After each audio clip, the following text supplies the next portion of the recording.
हमको 8 फरवरी के इंतखाबात के मुतालिक कोई शकूक व शुबहात नहीं होने चाहिए। मुझे इंतखाबात के हवाले से कोई शक नहीं है। निगरान वज़ीर-ए-आज़म अनवारुल हक काकड़ कहते हैं, यकीनन इंतखाबात होंगे। खदशात सियासी निज़ाम के साथ जुड़े होते हैं। साफ और शफाफ इंतखाबात होने की उम्मीद है। इलेक्शन कमीशन के ताख़ीर के तरदीदी बयान की तायद करते हैं। इंतखाबात इलेक्शन कमीशन ने ही कराने हैं। हुकूमत उसके साथ है। PTI पर इलेक्शन में हिस्सा लेने पर अभी तक कोई कदगन नहीं।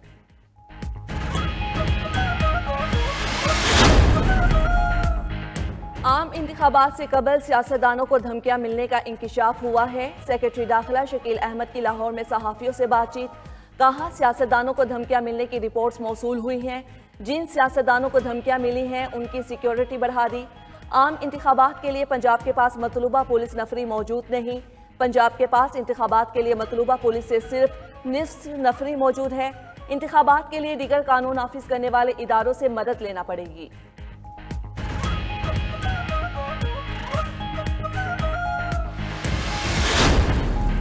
निगरान वज़ीर आला खैबर पख्तूनख्वा अरशद हुसैन की chief election commissioner Sikandar Sultan Raja से मुलाकात। सूबे में अमन व अमान की सूरत हाल और इंतखाबात के हवाले से तबादला ख्याल। क्या KP में ऐसी सूरत हाल है कि इलेक्शन हो सके? सहाफ़ी का सवाल। निगरान वज़ीर आला बोले कि सूबे में इंतखाबात के लिए तैयार हैं।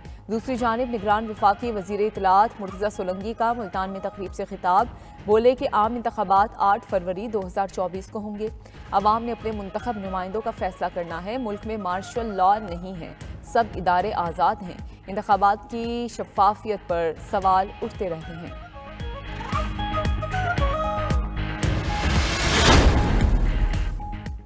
साबिक वज़ीर आज़म नवाज शरीफ की तवील अरसे बाद चौधरी शुजात से मुलाकात। नवाज शरीफ वफ्द के हमरा चौधरी शुजात की रिहाइशगाह पहुंचे।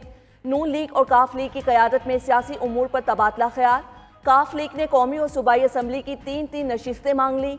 मुस्लिम लीग नून का सालिक हुसैन और तारिक बशीर चीमा की कौमी असम्बली की सीटों पर आमादगी का इजहार।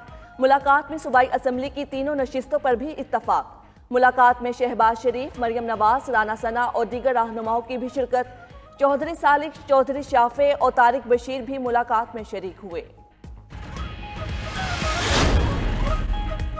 नवाज शरीफ चौधरी शुजात से खैर सगाली के तौर पर मिलने आए। मुलाकात में कोई सियासी गुफ्तगू नहीं हुई। रहनुमा काफ लीग तारिक बशीर चीमा की प्रोग्राम ब्रेकिंग व्यूज़ विद मालिक में गुफ्तगू। कहा कि हर छोटी या बड़ी सियासी पार्टी का एक सिस्टम होता है। दूसरी जानिब चौधरी शाफे हुसैन कहते हैं कि नवाज शरीफ और वफ्द का मकसद चौधरी शुजात की खैरियत को दरियाफ्त करना था। मजमूई मुल्की सूरत हाल पर तबादला ख्याल हुआ। नून लीग के साथ सीट एडजस्टमेंट पर मामलात पहले से तयशुदा हैं। कौमी असम्बली की 4 से 5 और सूबाई असम्बली की 8 नशिस्तें शामिल हैं।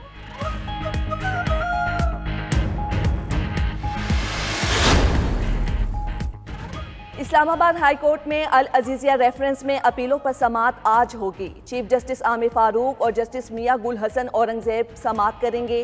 कायद नून लीग नवाज शरीफ अपीलों की समाअत पर अदालत में पेश होंगे। साबिक वजीर आजम नवाज शरीफ ने सजा के खिलाफ अपील दायर कर रखी है। एहतिसाब अदालत ने नवाज शरीफ को 7 साल कैद की सजा सुनाई थी। नैब ने अल अजीजिया रेफरेंस में नवाज शरीफ की सजा बढ़ाने की अपील दायर कर रखी है।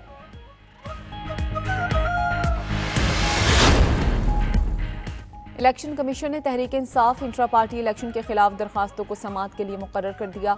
इलेक्शन कमीशन कल दरखास्तों पर इब्तदाई समाअत करेगा। अकबर एस बाबर समेत 10 दरखास्त गुजारों ने PTI इंट्रा पार्टी इलेक्शन को चैलेंज किया था।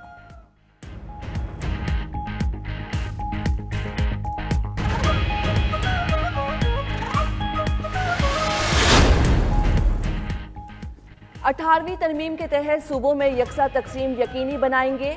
18वीं तरमीम से सूबों को वसाइल और इख्तियारात मिले। दायरा सूबों के अंदर तमाम इलाकों तक ले जाएंगे। अवाम का मसला महंगाई है, निजात सिर्फ नून लीग ही दिला सकती है। शहबाज शरीफ की बलोचिस्तान, पंजाब और सिंध से पार्टी रहनुमाओं से बातचीत। कहा, नून लीग विफाक की मजबूती और तरक्की की अलामत है। बलोचिस्तान की तरक्की का काम सिर्फ मुस्लिम लीग नून ही कर सकती है। नवाज शरीफ की क़यादत में हमेशा मुल्क भर में तरक्की हुई। साबिक वज़ीर आज़म से जाफ़र मंदोखैर, जाम कमाल, सुमेरा मलिक, ख्वाजा शुएब और दीगर ने मुलाकात की। बिलावल भुट्टो की सरबराही में PPP सिंध पार्लिमानी बोर्ड का इजलास। पार्लिमानी बोर्ड के इजलास में उम्मीदवारों के इंतखाब का मामला ज़ेर गौर आया।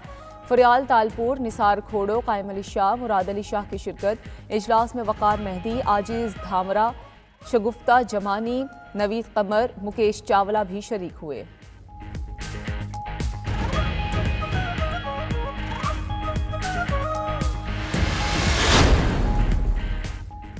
आइंदा इंतखाबात के बाद मुल्क में कौमी हुकूमत बनेगी। IPP के रहनुमा महमूद मौलवी की 92 न्यूज़ के प्रोग्राम हो क्या रहा है में बातचीत। कहा 15 साल पीपल्स पार्टी ने सिंध में हुकूमत की, इस वक्त सिंध की ब्यूरोक्रेसी और पूरा सिस्टम उनके साथ है। बिलावल भुट्टो कह रहे हैं वो वजीर आजम बनेंगे, आने वाले वक्त में वो भी वजीर आजम बन सकते हैं। आइंदा इलेक्शन के बाद आसिफ जरदारी के सदर बनने के इम्कानात ज्यादा हैं।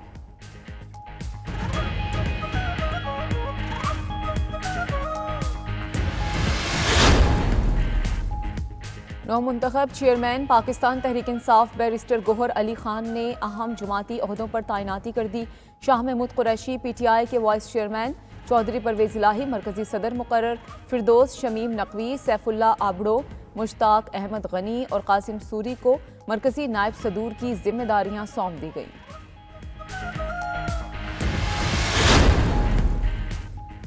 खैबर पख्तूनख्वा के मुख्तलिफ इलाकों में धुंध का राज, हद निगाह में कमी के बायस मोटरवे M1 को बुरहान से सवाबी तक बंद कर दिया गया। तर्जुमान मोटरवे पुलिस की रोड यूजर्स को फॉग लाइट्स इस्तेमाल करने की हिदायत, शहरियों को गैर जरूरी सफर से गुरेज का भी मशवरा।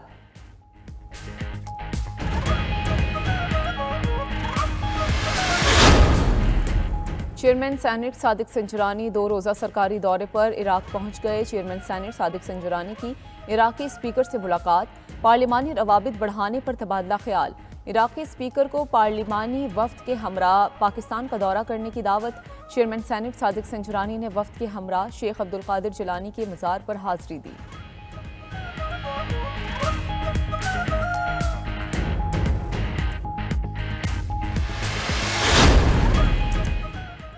रूसी सदर का सऊदी अरब का दौरा, व्लादिमीर पुतिन की शहजादा मोहम्मद बिन सलमान से मुलाकात, 2 तरफा ताल्लुकात और बाहमी उमूर पर तबादला ख्याल। सऊदी वली अहद ने कहा सऊदी अरब और रूस खित्ते की तरक्की और खुशहाली के लिए मिलकर काम कर रहे हैं। पुतिन बोले सऊदी अरब के साथ मिसाली ताल्लुकात हैं जो मुस्तकबिल में मजीद मुस्तहकम होंगे। शहजादा मोहम्मद बिन सलमान ने पुतिन की रूस का दौरा करने की दावत कबूल कर ली। रूसी सदर का मुत्तहिदा अरब अमारात का भी दौरा, आला हुकाम से मुलाकातें की।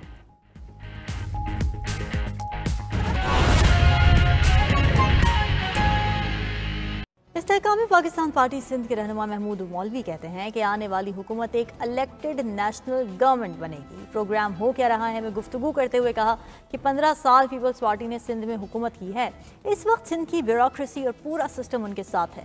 आसिफ अली जरदारी को आने वाले वक्त में बतौर सदर देख रहा हूँ।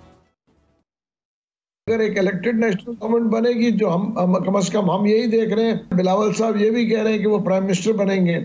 हमारा अंदाजा ये है कि इस वक्त बिलावल साहब जो है इस वक्त अल्लाह चाहेगा इंशाल्लाह क्यों नहीं बनेंगे, मगर आने वाले वक्तों में वो भी बनेंगे प्राइम मिनिस्टर। इस मुल्क में हर एक का हक है, मगर इस वक्त तो मैं उनके वालिद साहब को प्रेसिडेंट ज्यादा देख रहा हूँ बनिस्बत उनको एज अ प्राइम मिनिस्टर।